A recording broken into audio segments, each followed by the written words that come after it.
மாற்றுத்திறனாளி குழந்தைகளுக்கு மாண்புமிகு தமிழ்நாடு முதலமைச்சர் அவர்கள் இனிப்புகள் வழங்கி மகிழ்கிறார்கள்.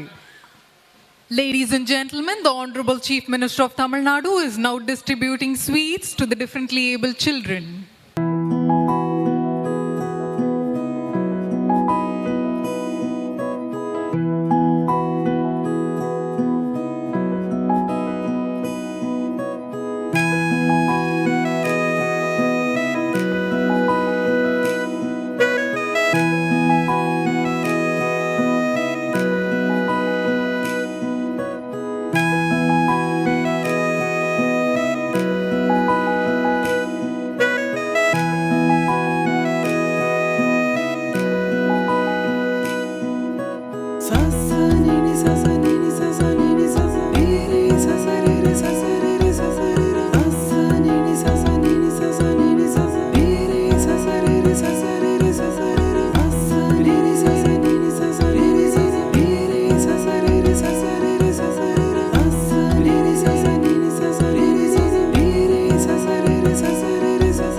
செய்திகளை உடனுக்குடன் தெரிந்து கொள்ள உடனே சப்ஸ்கிரைப் பண்ணுங்க.